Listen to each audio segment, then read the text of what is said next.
Sean bienvenidos una vez más a la reunión, al Día del Señor. Pueden abrir sus Biblias en Romanos 8, versículos 33 al 34. Hoy vamos a ver unas bases, Romanos 8, versículos 33 al 44. Hoy vamos a ver algunas bases para estar seguro cuando somos acusados de una mala manera y nosotros debemos allí responder bien y nos vamos a enfocar en eso. A veces, aclaro, nos acusan con verdades, por ejemplo, apuntándonos a algún error. Pero esa acusación es mala cuando nos dicen, cuidado que podés ir al infierno, cuidado que esto, sin mostrarte el Evangelio y lo que Cristo hizo en la cruz. Entonces vamos a entender bien eso. Vamos a ver sobre un abogado que aboga a nuestra causa, que es invencible. Nadie le puede vencer. De eso va a tratar este pasaje. Si no me creen, vamos a leer. Romanos 8, versículos 33 al 34. Dice así: ¿quién acusará a los escogidos de Dios? Dios es el que justifica. ¿Quién es el que condenará? Cristo es el que murió, más aún el que también resucitó, el que además está a la diestra de Dios, el que también intercede por nosotros. Vamos a tener una palabra de oración. Padre Celestial, gracias por este día, Señor. Gracias porque estamos aquí, Señor, escuchando tu palabra, Señor. Gracias por esta gran posibilidad que tú permites, Señor, de que tu iglesia se pueda congregar libremente aquí en esta ciudad, Señor, de Mercedes. Sabemos que en muchos lugares escondidos se tienen que congregar, Señor. Por ejemplo, en China, en otros lugares, Japón tal vez. Pero gracias porque con libertad, con paz, Señor, podemos predicar el Evangelio. Y oramos para que siga así como Pablo oraba, como se ve en 1 de Timoteo, Señor. Te pedimos, Señor, que tú obres en nuestros corazones por medio de esta predicación, que podamos estar seguros, Señor, de tu obra en la cruz. Gracias por todo, en nombre de Cristo Jesús. Amén. Hermanos, todos conocemos una voz. Es esa voz interna que a veces nos puede despertar a la mañana o en el medio del día y nos recuerda un error que cometimos hace poco o hace años o hace días, o cuando recién hemos cometido una falta, hubimos cometido una falta y nos dice, y tú, mira, caíste acá, vos que te llamás un cristiano, vos que te considerás justo, vos que te crees alguien en Cristo, vos, mira lo que hiciste, y te trae a colación todo lo que hiciste mal. O también te miente. Ustedes conocen esa voz, hermanos. Pero hay que responder bien a esa voz. A veces esa voz viene de nuestros restos de la carne también, que empieza a idear y, digamos, acumular ahí consejos en contra de nosotros, acumular datos en contra de nosotros. Les cuento una ilustración. Había un hombre que estaba siendo juzgado por un caso que él cometió, y un caso complicado, estaba siendo juzgado, y tenía un abogado, ¿no? Y este hombre no estaba en el juicio. Algo pasó ahí que no pudo ir al juicio, no le dejaron ir. Entonces luego su abogado le envía un telegrama. En esa época se usaba telegrama, tal vez ahora también. Es como una especie de mensaje. Le envía un mensaje y le dice, el juicio ha terminado, se ha hecho justicia. Y claro, él lo primero que piensa es, ay no, se hizo justicia en contra mía. Entonces dice, con pánico, ¿no? Apele inmediatamente, es decir, convoque otro juicio. Porque claro, él pensó que el juicio le halló culpable a él. Él como que no pensó que él, digamos, salió bien parado de ese juicio. No, él ni se le pasó por eso. Se le pasó por la mente lo peor. Entonces dijo, apele inmediatamente, abogado, haz otra vez el juicio. ¿Por qué esta reacción? Porque en el fondo nosotros sabemos que si recibimos estricta justicia, estamos perdidos, todos. Si nos quieren, digamos, juzgar por nuestras acciones, el veredicto va a ser: cometiste un error, porque nosotros no somos perfectos, tenemos errores, hermano. Creo que esto entendimos bien en nuestras predicaciones. En Romanos 7, que aún tenemos nosotros restos de carne que nos hace pecar. Muy bien. Entonces nuestra conciencia sabe que no somos perfectos y a veces nos muestra que como que estamos perdidos. Exagera, porque nuestra conciencia también no es perfecta, hermanos. Y voy a poner el cronómetro por las dudas. Ya sé que me voy a ir hasta 2 horas si no pongo cronómetro. Así que les voy a ahorrar ese. Vamos a poner un cronómetro acá. Muy bien.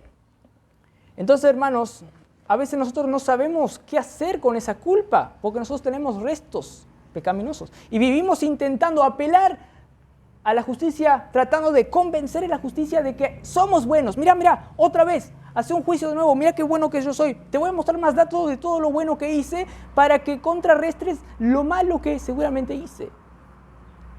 Y vivimos intentando apelar con nuestras buenas obras a una justicia. Pero prometemos a la vez que no lo vamos a volver a hacer, a ese error. Y la acusación vuelve y vuelve y vuelve porque no podemos solucionar. Romanos 8, hermanos, nos trae una noticia mejor que apelar a un nuevo juicio para ver si posiblemente vamos a ser absueltos o no. Romanos 8 nos dice algo grandioso, nos trae una absolución y nos dice la base de esa sentencia favorable, sí, irrevocable, diciéndonos que sos justo por Cristo, como vamos a ir viendo. Romanos 8 nos va a decir eso, nos va a dar la seguridad legal que Dios pagó todas nuestras deudas. Todos nuestros pecados ya fueron perdonados en la cruz. ¿Quién acusará? Dice versículo 33, a los escogidos de Dios. Leamos versículo 33, dice: ¿quién acusará a los escogidos de Dios? Dios es el que justifica.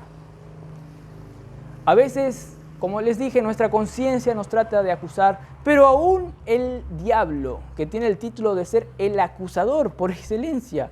Vemos en un pasaje, no sé si está en Zacarías, no sé qué, que el diablo se paraba de frente para acusar a los hijos de Dios, a Zorobabel, pero Dios no le permite. No le acusen a Zorobabel, le dice. Y encima le da trajes limpios, corona, yo qué sé, le da lo mejor de lo mejor. No le acuse, le dice al diablo prácticamente. Y acá nos está trayendo a colación de vuelta esto.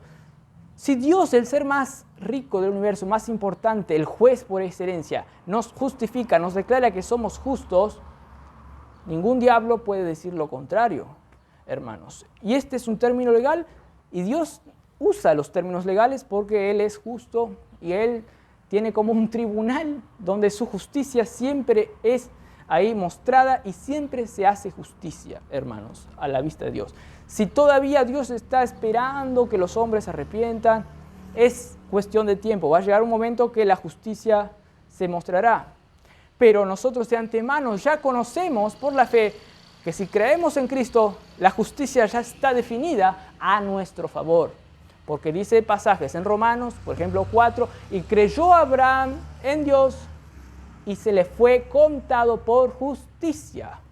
Por creer en el Evangelio, en lo que Dios dice de la palabra de Dios, que Él vino a morir por nosotros, seres impíos y pecadores, y resucitó.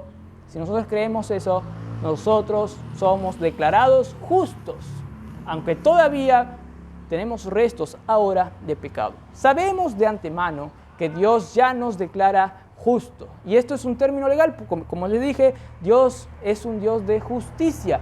Y si Dios dice algo, Él no va a cambiar después, porque Él es justo. O si no, sería injusto que cambiaría de acuerdo a cómo el viento sopla a un árbol y el árbol se inclina para un lado o para el otro. No, Dios es justo. Y si es justo, Él no cambia. Porque es justo, justamente, no va a ir en contra de lo que Él mismo atestiguó. O si no, podríamos decir: Dios, sos injusto porque estás cambiando tu veredicto. En el mundo podemos conocer casos donde se puede apelar de vuelta al juicio para tratar de cambiar el juicio que una vez fue dictado. Pero no siempre se puede, ¿no? Hay casos que no. Y mucho menos cuando Dios es el juez. Dios no cambia su veredicto. Y si el veredicto está a nuestro favor, nadie podrá cambiar ese veredicto, hermanos. Y vamos a ver que Dios dice aquí que a los escogidos de Dios nadie le puede acusar realmente. A los escogidos, como estuvimos viendo, no voy a detenerme acá mucho, solo repasando un poco, que los escogidos en el contexto estuvo hablando que son los que Dios conoció de antemano, los eligió con una elección amorosa, les vio incondicional, no porque ellos se merecían o porque ellos eran muy buenos y amorosos para con Él, no, es incondicional el amor electivo de Dios, nos elige a pesar de que nosotros íbamos a cometer males, pero Dios es bueno, lleno en gracia y misericordia y nos elige. A esos elegidos, ¿ustedes creen que Dios va a permitir que alguien le acuse para mandarles al infierno, para decirle, viví una vida infeliz porque vos sos un pecador terrible? No, Dios no va a permitir que eso pase, hermanos, porque Dios tiene la última palabra en todo. Y bueno, ahora vamos a pasar al versículo 33, que nos da como la base de por qué nadie va a acusar y no deben acusarles porque van a perder a los hijos de Dios. Versículo 34 nos dice, ¿quién es el que condenará? Cristo es el que murió. Detengámonos un poco ahí. ¿Quién nos va a condenar si Cristo es el que murió? ¡Wow!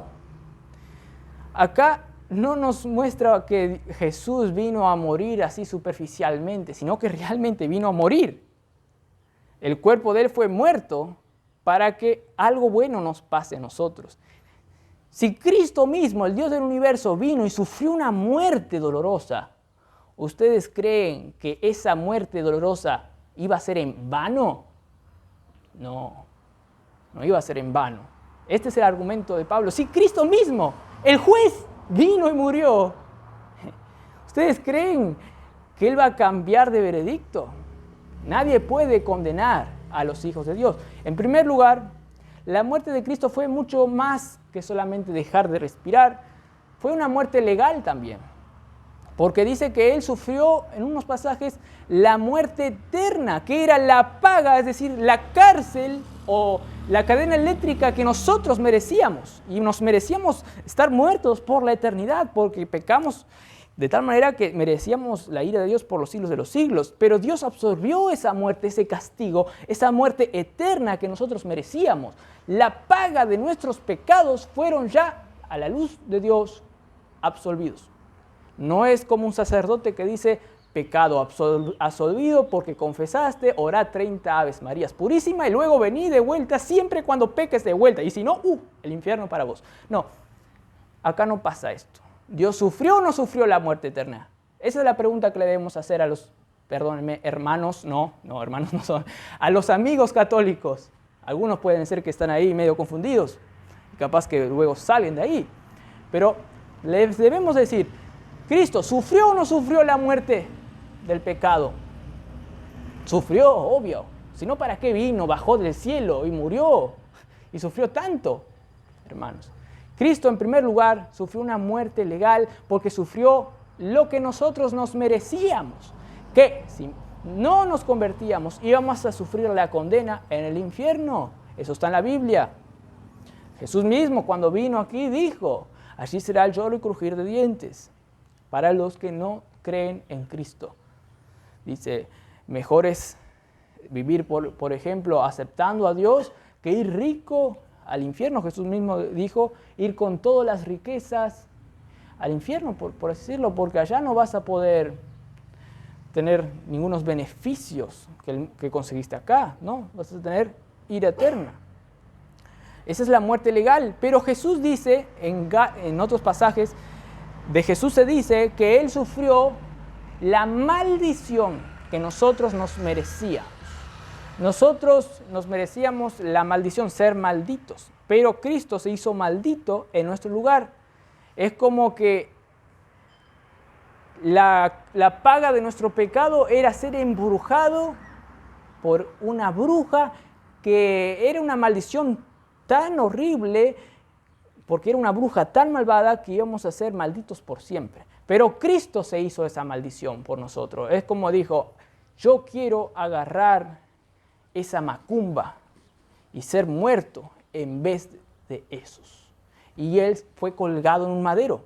Para los judíos eso era lo peor de lo peor. Ser colgado en un madero era ser maldito, algo así. Era sufrir la maldición, hermanos. Pero gracias a Dios que fuimos liberados de eso. Pero no es solo una muerte legal la que Cristo conquistó en la cruz. Para que haya esa muerte legal, Él tuvo que morir en su alma mismo. Él tuvo que ser, digamos, desgarrado como un ser humano, porque el ser humano es compuesto de alma, la parte inmaterial, como se lo dice, o el aspecto inmaterial, y la parte material. Y en la parte inmaterial también tuvo que sufrir. Él estaba sufriendo la incredulidad de sus discípulos mismos también y decía, ¿hasta cuándo os he de soportar? Su alma era angustiada, como vemos en otros pasajes. Vemos que luego, cuando estaba por ir a la cruz, Él lloró, se angustió, mi alma está turbada, líbrame Dios de esta copa amarga. Su alma estaba siendo desgarrada por nosotros. Otra vez le traigo a colación. ¿Ustedes creen que esa, digamos, muerte de su alma que estaba experimentando iba a ser sin frutos? No, hermanos. Él por algo vino a sufrir por nosotros, hermanos. Él, como dice Isaías 53, tomó nuestros dolores. Él tomó todo lo peor de lo peor. Varón sufriente, dice un pasaje en Isaías 53. Sufrió mucho por nosotros. Varón de dolores. No es un Dios ficticio que vino acá a pasarla bien. No, Él se hizo pobre.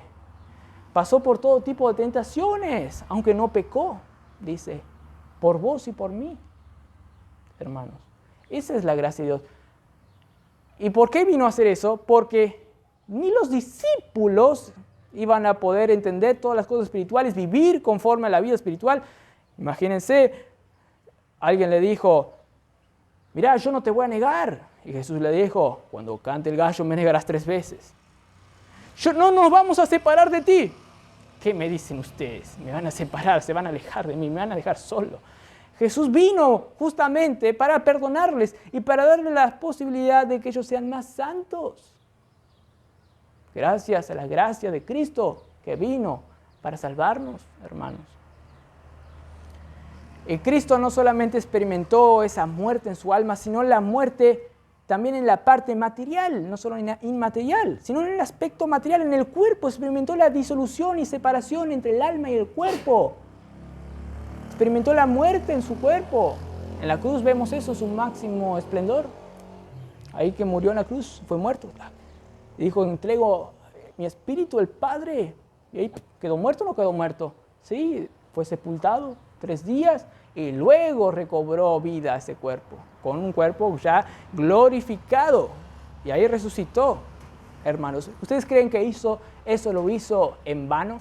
No, no lo hizo. Cristo descendió a lo más profundo de la muerte humana. Y Dios sabe, esto les hablo de manera personal, Dios sabe lo profundo del mal que estuviste pasando. Dios sabe inclusive lo profundo de las aflicciones que ahora tienes y que yo tengo. Dios sabe eso, Dios sabe tu dolor físico también. Dios sabe tu dolor emocional, Dios sabe todo.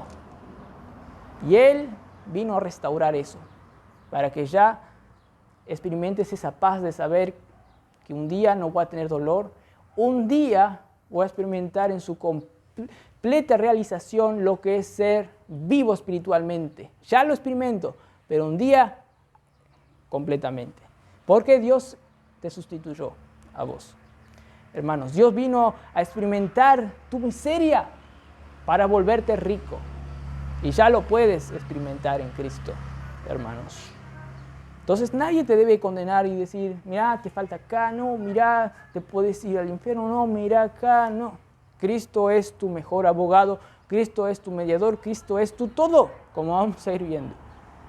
Hermanos, piensa, tú eres enormemente privilegiado porque Dios murió por vos. Tú eres enormemente privilegiado con el solo hecho de que Cristo haya pensado en vos. Incluso, no solo pensado, haya muerto por vos en la cruz. Tú tienes un gran privilegio. Entonces piensa, ¿quién me va a acusar si Cristo murió por mí? Que vengan todos y me digan, te acuso. Que vengan presidentes, que vengan nomás. El Dios del universo es más poderoso que todos ellos juntos. Ellos ni existían ni Dios existía. Si Dios está conmigo, lo dijo antes, si Dios está con nosotros, ¿quién contra nosotros? Hermanos, ¿quién te acusará si Dios ya hizo algo por vos? Si Él vino a morir por vos en la cruz. Si el Dios mismo del universo está a tu favor y no en tu contra, hermanos. Aunque todos estén en tu contra, así como estaban en contra de Atanasio, ahí en los primeros años de la iglesia, en los años 200, por ahí, estaban todos en la contra de Atanasio, él dice, entonces yo estoy contra todo el mundo. ¿Por qué él podría decir eso? Porque él estaba seguro de que el Dios del universo importaba más que los 7 millones de personas en el mundo, por así decirlo, o de los pocos que estaban ahí contra él, hermano. Si Dios está con nosotros, ¿quién contra nosotros? Que esto te dé valentía a ti. Tal vez ustedes, algunos salieron de otras iglesias que les acusan, que les dicen que ahora están en una secta, yo qué sé, como escuché hace poco. Que vengan ellos y sus pastores y sus apóstoles, todos juntos acá, que me digan en la cara. Y yo les voy a decir, Dios está conmigo. O si tenés esta seguridad, hermanos, vos no te vas a tambalear, porque vos sabés que Dios murió por vos. Wow, eso es más importante que todo, hermanos. Dios murió por vos. Vos vas a ser osado entonces decir, ¿quién contra mí? Si Dios murió por mí, un ser tan despreciable.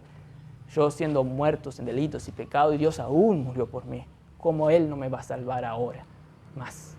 Eso es lo que tenés que decir, hermanos. Si Cristo murió por mí, ¿quién contra mí? Si Él está a favor mío, ¿quién me va a acusar? Pero Pablo se va más arriba aún y va a apuntar más alto aún. Sigue diciendo, versículo 34, más aún, el que también resucitó. Versículo 34 dice, Cristo es el que murió, más aún, el que también resucitó. Si ya fuera mucho eso de que murió por nosotros, ahora añade otro argumento más aún, Él resucitó. Le apunta más alto. ¿Tú apuntas más alto, hermano, en tu vida? A veces muchos cristianos viven vidas muy superficiales porque no conocen justamente estos versículos, no conocen lo que Cristo hizo por ustedes. Y ven vidas muy atribuladas por lo que ven en ustedes, por la que la conciencia le dice, vos sos débil. Mira esto es lo que me dijo. No, tengo que hacer esto para arreglar la situación. A veces me pasa a mí también. Tenemos que ir creciendo, hermanos, y ser menos superficiales y tener una fe más arraigada en lo que Cristo es para con nosotros. Aquí nos va a hablar que Dios no solo murió, sino que resucitó. Que entramos en el terreno de la victoria absoluta. Porque en la resurrección se evidencia que Él venció a la muerte. ¿Por qué? Salió de la muerte, entonces venció la muerte y resucitó. Y venció a toda la paga del pecado que era la muerte. Venció también al pecado mismo que traía la muerte. Venció a todo para resucitar y entrar a la vida, para que nosotros entremos a la vida con Él. Y dice más aún acá, Él resucitó. ¿Por qué es esto vital para nosotros, hermanos? Porque a veces nosotros nos recordamos de nuestros pecados pasados y pensamos que hay un sello así que nos determina, vos sos un pecador y como que, no querés salir de ahí. Pero Dios venció al pecado o no. Dios venció, rompió ese sello o no. Por ejemplo, les cuento una ilustración. Pensemos en el poder de Roma en aquel entonces. Cuando Jesús fue enterrado, se colocó un sello en la tumba y muchos soldados estaban ahí protegiendo que algunos discípulos no roben el cuerpo de Jesús. Porque luego ellos pensaron, van a sacar el cuerpo y van a decir, Jesús resucitó. Y pusieron un sello, de tal manera que si el sello estaba quebrado, iban a decir, acá ellos rompieron el sello, no sé qué hicieron acá. Pero ¿saben qué? Cristo rompió el sello, un ángel rompió el sello. Y no fueron ningunos discípulos, inclusive los soldados se alejaron de ahí corriendo porque vieron una luz ahí de un ángel y se fueron. Más que poder de Roma, ni Roma, que vengan todos los soldados, nadie puede contra Cristo. Él venció mismo la muerte. Amén. Aunque estaba ahí el sello imperial de la gran Roma, el gran Estados Unidos de hoy en día. ¡Chao! Para Dios no es nada eso. Son unas hormigas al lado de Dios. Dios rompió ese sello, hermano.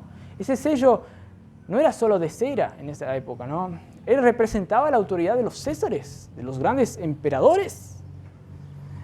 Una autoridad que había aplastado a muchas ciudades, muchos países, muchas naciones, Cartago, Grecia, Galias.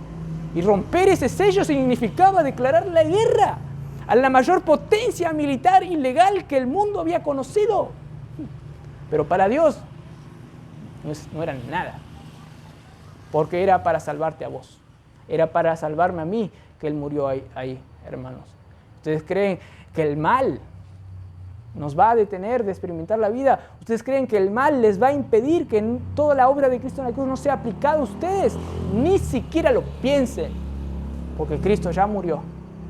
Ese plan eterno que estaba planificado desde antes de la fundación del mundo ya estaba comenzando a aplicarse. Murió ahí se aplicó. Resucitó para que cuando creas, ¡pum!, se te regale todo eso.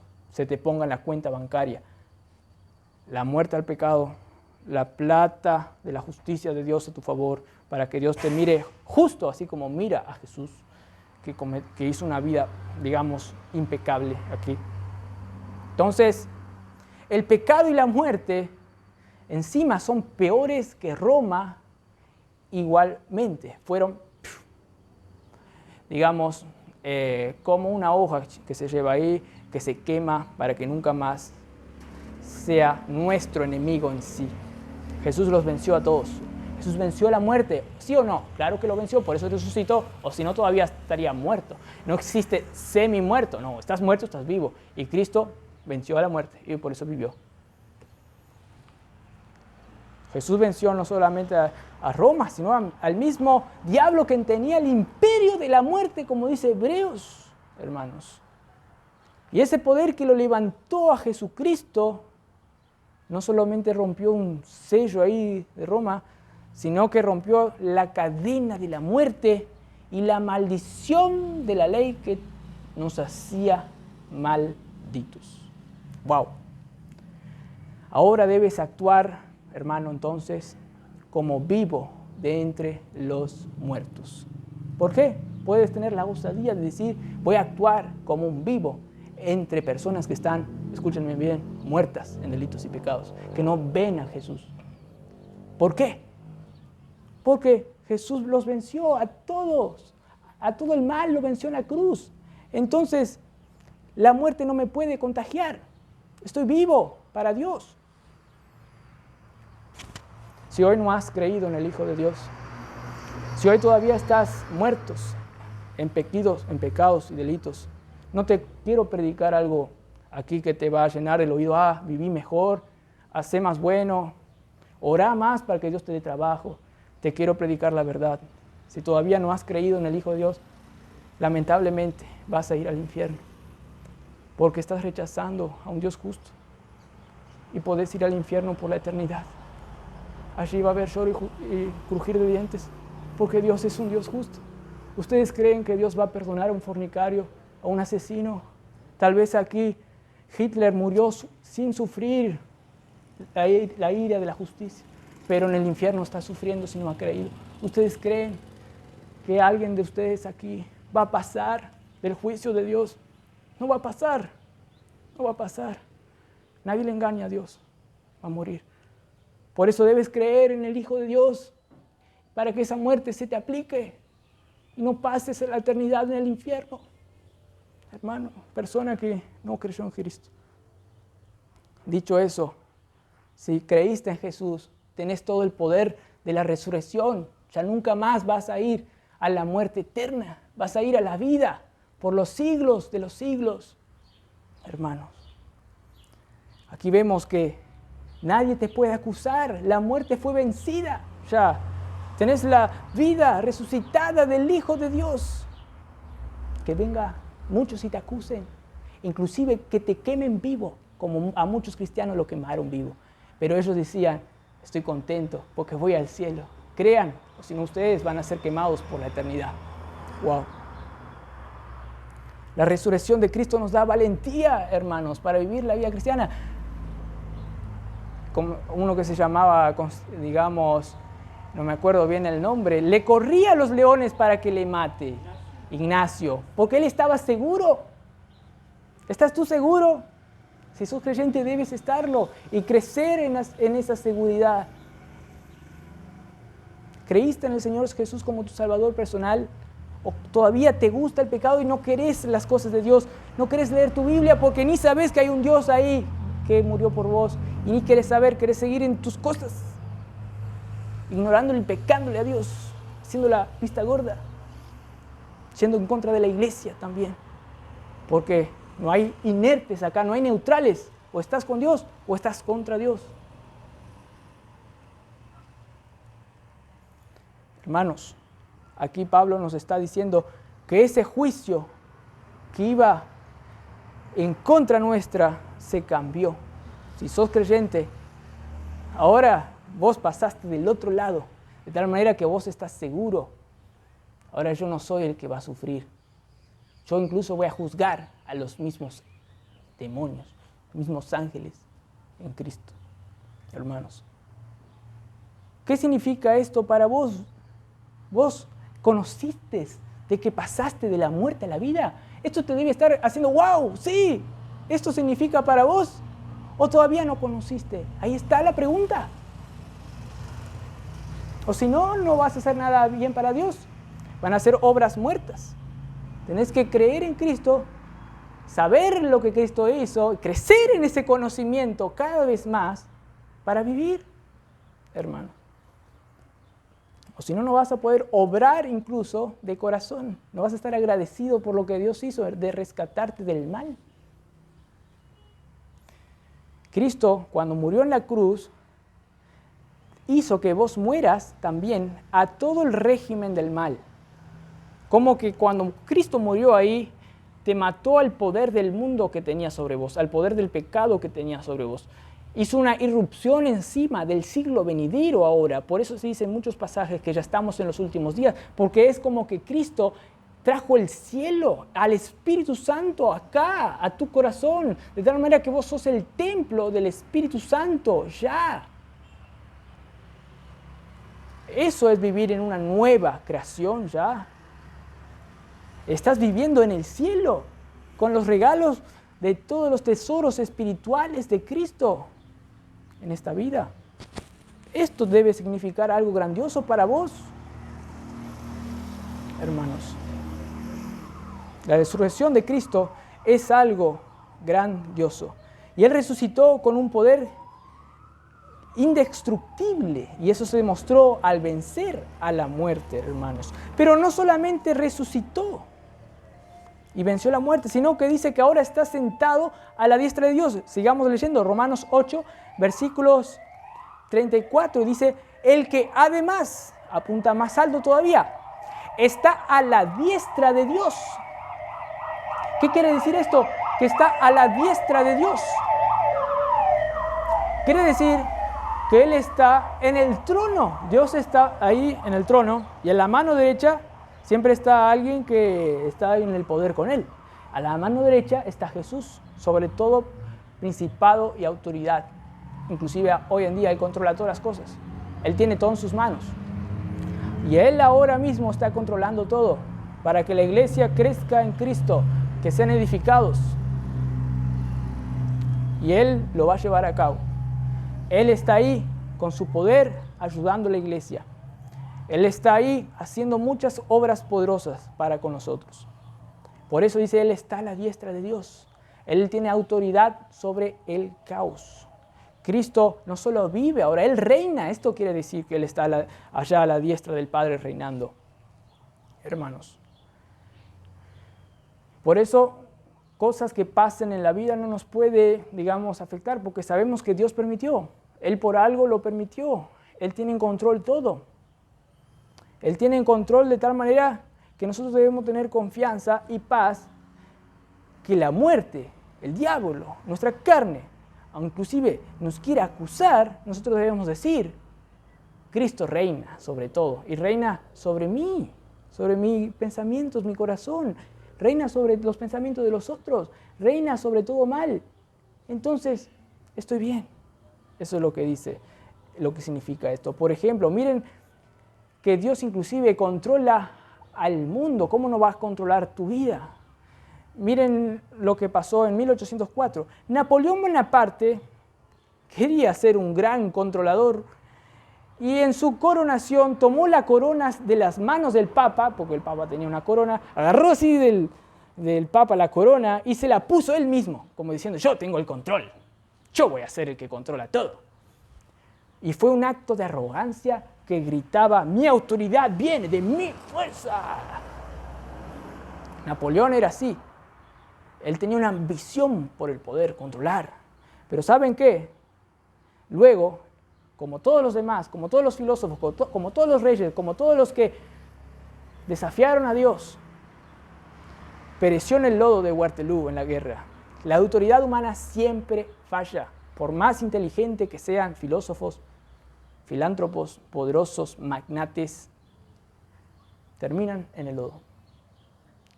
En contraste, hermano, Cristo asciende a los cielos y es coronado legítimamente y el Padre le da la corona porque Él hizo algo justo, tremendo. Él es el único que puede abrir el sello. Él es el único digno de todos los hombres, como dice Apocalipsis 5. Cristo sí es el que controla todo y ganó, digamos, su privilegio de gobernar todo, principalmente a la iglesia, como dice Efesios 1. Y por eso el Salmo 110:1 nos dice que Dios dijo al Hijo, siéntate a mi diestra.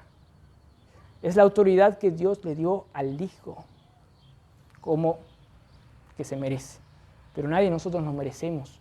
Solamente merecemos estar allá con Dios y con Cristo en los lugares celestiales, a la diestra de Dios, al lado de Jesús, controlando también con Él, porque estamos en Cristo. Sin Cristo nunca íbamos a estar allá.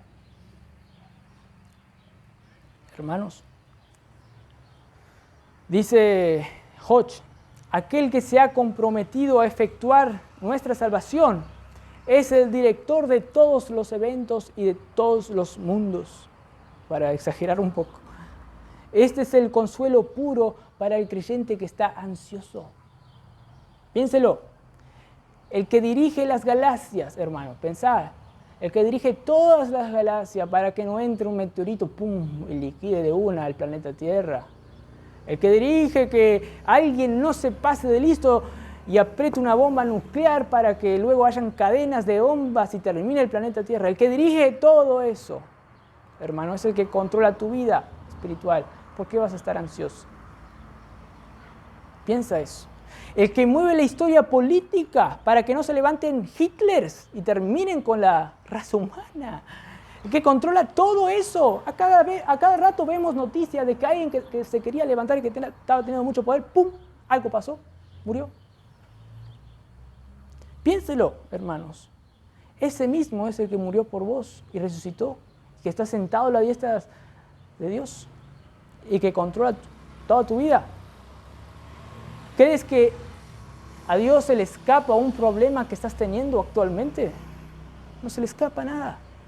Por eso tienes que tener paz y entregarle a Dios tus necesidades, tus peticiones, con acción de gracias, orando.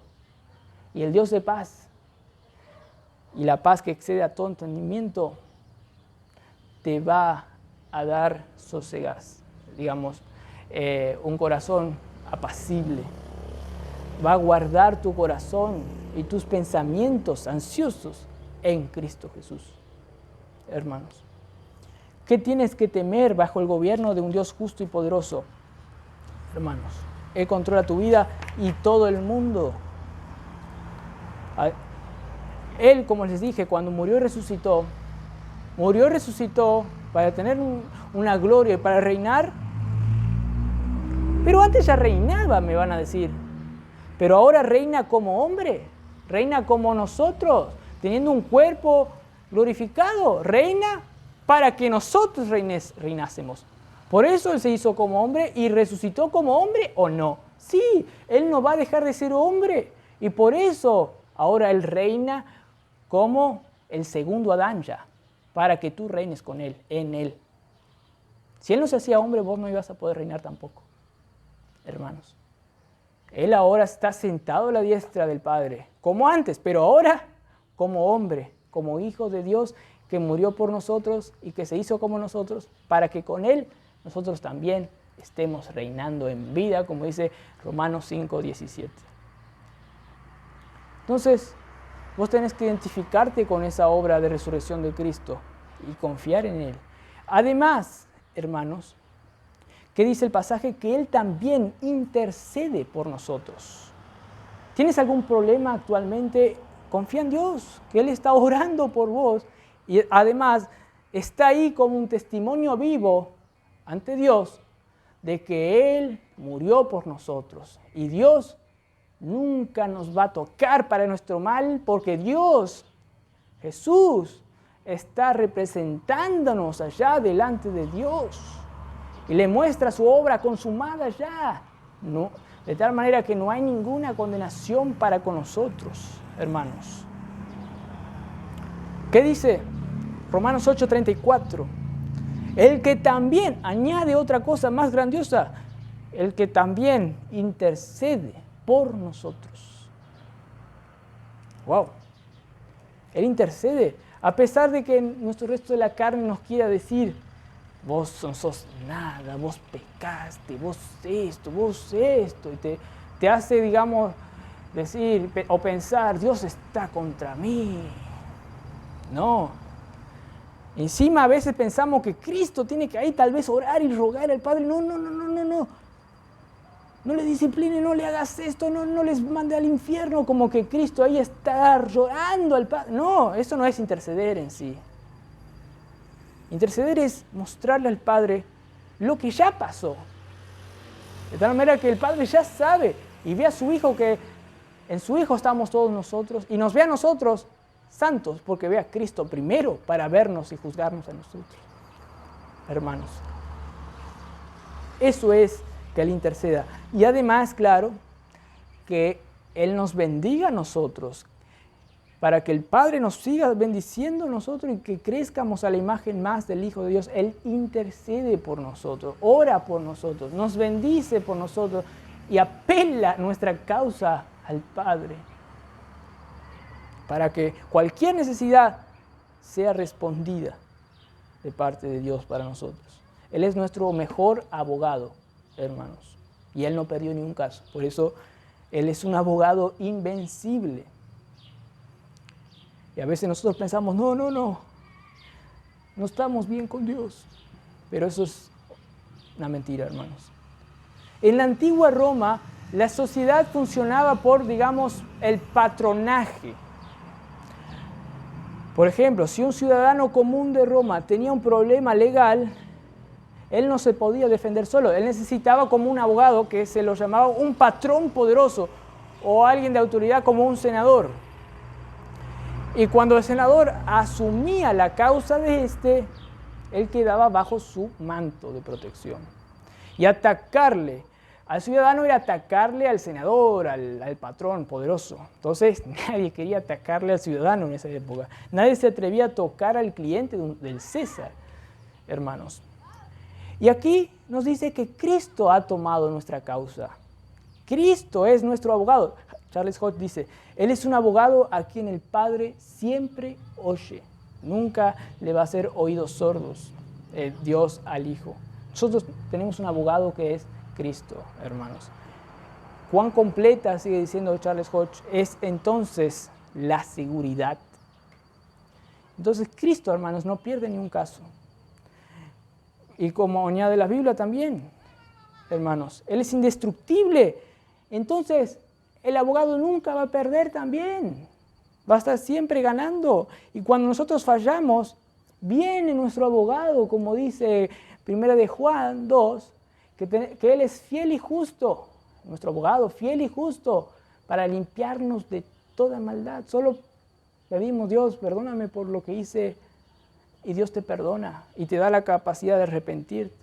Y chao, caso, porque Él es fiel y Él es justo.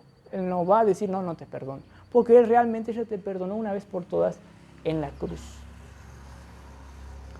Hermanos, así como se acuerdan que Dios rompió el velo grande que separaba el lugar santísimo del santo, ¿se acuerdan? Que cuando Cristo murió, vino un velo, ese velo grande que separaba al lugar santo donde estaba el arca, del lugar santísimo, del lugar santo, ¿se acuerdan? Cuando Cristo murió, así también Dios derrumbó esa pared, ese velo que separaba el favor de Dios para con nosotros. Chao velo, chao pared que limitaba la gracia de Dios que nos sea aplicada. Chao velo, Jesús rompió esa separación con Dios. Ahora viene el cielo a la tierra, hermanos.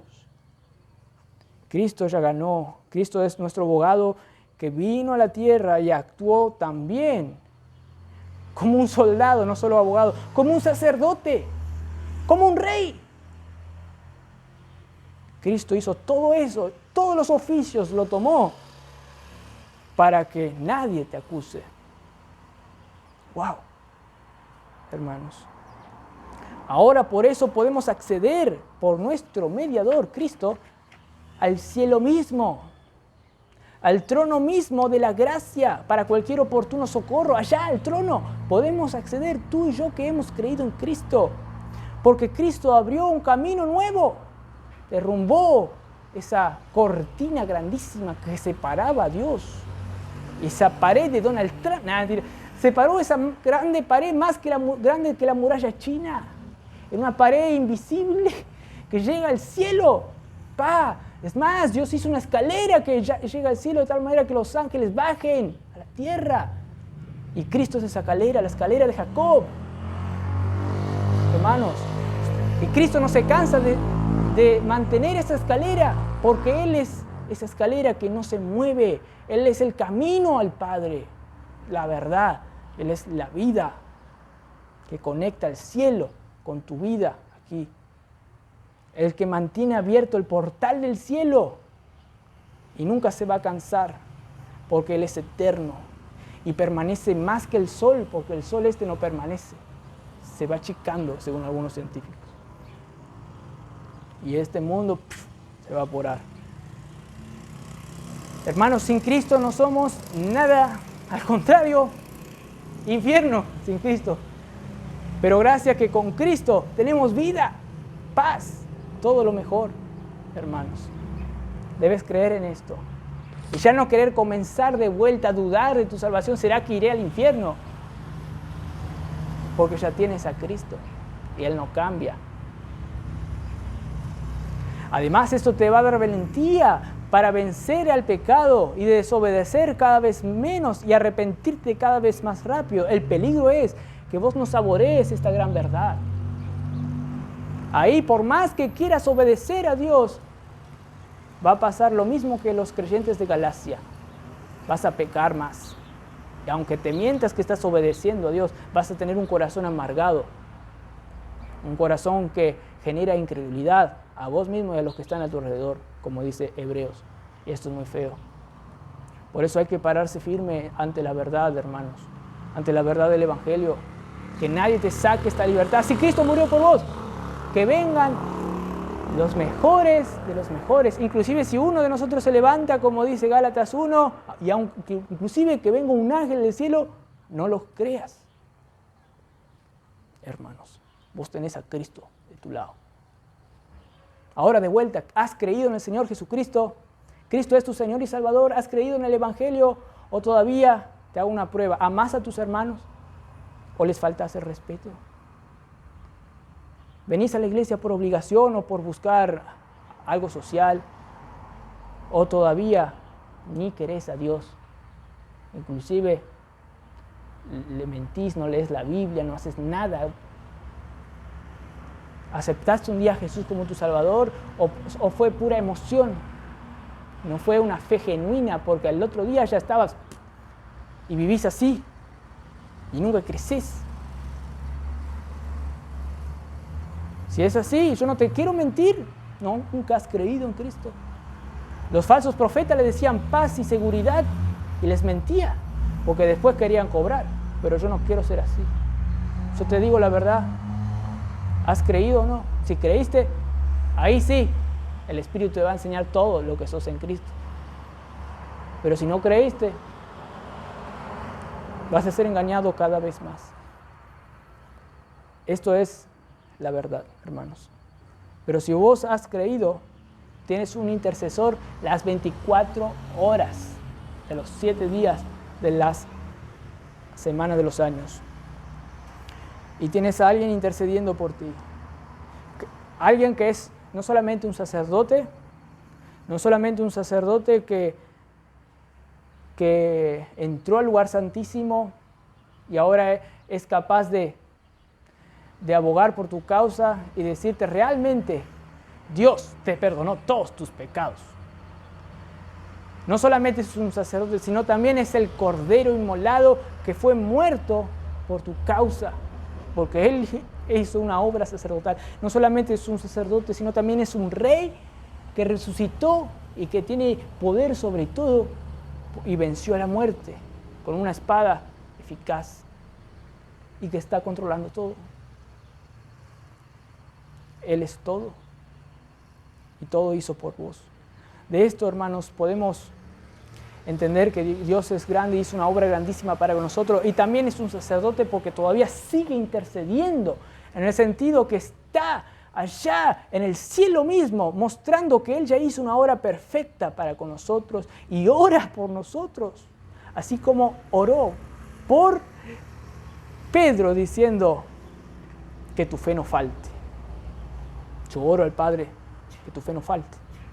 Y gracias a que Dios le responde las oraciones del Padre, nosotros nunca vamos a tener falta de fe tampoco. Es más, esa fe nunca va a salir, hermano. Y nos va a dar fuerzas para progresar cada día en cualquier necesidad. De todo esto se puede deducir lo que también el puritano John Brown nos dice. Que Cristo, dice él, tiene poder y autoridad para mandar todas las cosas y que puedan servir para llevar adelante a un pobre creyente. Porque a Él le es dado todo poder en el cielo y en la tierra. Hoy mismo, hermanos. Esto no es un cuento de hadas. Sigue diciendo, todas las cosas están sujetas a Él. Los creyentes, entonces, si creen esto, tomarían a Cristo bajo todas sus relaciones fortalecedoras y consoladoras del alma. Lo tomarían de Él como un hermano tierno, un pastor cuidadoso, un sumo sacerdote compasivo, un esposo amoroso, una cabeza compasiva, una raíz que comunica vida, un rey todo suficiente. Cualquier de los cuales es suficiente para levantar la cabeza del creyente pobre y consolar el corazón de un hombre caído, alma desanimada y desfallecida. Mucho más, que todos ellos, es capaz Dios, produzcan un fuerte consuelo para sostener y revivir un alma que se tambalea y desfallece por el desaliento. Oh, si tan solo quisierais mejorar correctamente, y deteneros en los pensamientos de las relaciones consoladoras y vivificantes del corazón, nuestros corazones no nos fallarían tanto como los otros, los incrédulos. Si nosotros nos apropiamos del Cristo completo, que hizo algo completo en infinitas facetas, ¿quién contra vos? Miremos a lo que Pablo le hacía proyectarse más allá de lo que veía en su condición normal y en lo que veía, en lo que a veces le decía sus restos de la carne y conciencia, y se proyectaba a Cristo mismo. Y en lo que Él hizo, hace y hará. Que esto sea para vos también. Vamos a tener una palabra de oración. Padre Celestial, gracias por este día, Señor. Gracias por la posibilidad de predicar tu palabra en paz. Y aunque no haya paz y que tengamos que ser, Señor, martirizados por tu nombre, sabemos que es un gran privilegio ya experimentar la vida que los demás matarían por tener. Te pido, Señor, por personas que no han creído en el todo suficiente y salvador, Señor, de los mundos por así decirlo. Que ellos puedan creer, Señor, para ser cambiados, disfrutar la vida misma, que es Cristo, y para que tengan una vida en abundancia y nunca se sometan al que les miente, al que les dice, sos un condenado. Nunca ellos puedan ser engañados, Señor, porque tenemos un Cristo todo suficiente. Y si hay alguien que no tiene, Señor, que Él pueda saber que el Cristo es más poderoso que cualquiera que se levante a decirlo lo contrario. Te pido, Señor, que tú les des fe a esa persona y que pueda ya no tener una vida superficial en el cristianismo, sino una vida de amor hacia los hermanos, una vida de querer estar interesado en la palabra de Dios, querer venir a la iglesia, querer leer la Biblia en su día de la semana, querer alabar a Dios por la gracia recibida, querer predicar a otros del Evangelio, querer amar, ayudar, por causa de la gracia que recibió y que tiene un Dios amoroso, compasivo, que es lo mejor que le puede pasar a un alma aquí en la tierra. Te pido, Señor, que esa persona realmente pueda ser iluminada, que el velo del pecado salga de sus ojos para ver a Cristo y su gloria, y así ser transformado de gloria en gloria. Gracias por todo. Les doy un tiempo para que alguien aquí, si no ha creído en Cristo, o alguien que me esté escuchando, o va a escuchar un día este mensaje, pueda creer en Cristo. Sé que no acostumbramos a hacer esto, pero ¿qué si Dios en su soberana voluntad quiere que hoy, en este momento, crean el Evangelio? Por eso queremos que esa persona ore diciendo, Señor, no es por mi oración perfecta que voy a ser salvo, no es por mi santidad, al contrario, yo soy un impío, no es por mí que puedo ir al cielo, sino porque reconozco que no soy nada, inclusive que no puedo ni reconocer que no soy nada. Solo le pido a Dios, Dios, quiero ser salvo, soy un pecador, dame la fe, dame el arrepentimiento. No quiero seguir viviendo así, quiero ser salvo, quiero ir al cielo, quiero tener vida y paz. Quiero estar por la eternidad en el cielo. No quiero más que nada me angustie, porque el diablo me hace mal. El diablo es lo peor. Aflige mi alma realmente. Me tienta, pero me lleva a la perdición. Es más, no puedo tener paz con mis familiares, etc. Antes, la Coca-Cola me alegraba, pero ahora ya no más. Y a medida que voy creciendo, ya no encuentro sentido en la vida. Todo está mal para conmigo. Dios, dame poder para creer. Dios, quiero ir al cielo. No quiero creer solo por un emocionalismo, o no quiero creer solo por querer yo ser más bueno y entonces tú me veas como un buenito y me des la salvación. No, porque yo soy un malo, esa es la verdad. Dios, yo no puedo. Solo es tu gracia. Solo es tu gracia. Dios, me entrego a ti. Sálvame hoy. Quiero ir al cielo. No puedo yo, pero tú puedes. Dios, te entrego mi vida. Haz lo que quieras conmigo. Pero lo importante es que tú me salves. Yo quiero creer que tú moriste por mí, en la cruz, por mí. Si tú estás conmigo, ¿quién contra mí? Y que tú resucitaste por mí en la cruz. Quiero ir al cielo contigo, Dios. Jesús, sálvame. Que la persona pueda orar así como los creyentes oramos una vez y cambiamos 180 grados. Esto no es un cuento de hadas, esto es la realidad que cambia el mundo entero, que hace que el cristianismo esté dando vida y oportunidad a otras almas, para que cuando Cristo venga en su segunda venida, ellos también estén con Cristo. Señor, sabemos que hoy es el tiempo de la siega y nosotros como evangelios queremos que otros también entren con nosotros. No somos egoístas, queremos y les amamos a las personas y por eso predicamos así, para que ellos vayan al cielo con nosotros. Te pido, Señor, que tú también edifiques a personas que son creyentes, pero que todavía quieren convencer a Dios de que ellos son buenos. Y ellos son los que se olvidan de Cristo y del primer amor y hacen que otros no quieran ser cristianos porque ellos no quieren tener una vida tan sin gozo. Señor, pero también no queremos ser unos que no predican fielmente la verdad de que sin Cristo no hay nada, hay infierno. Te pido, Señor, que personas pasen de la muerte a la vida por tu poder, como tú solo lo puedes hacer. Gracias por todo, en nombre de Cristo Jesús. Amén.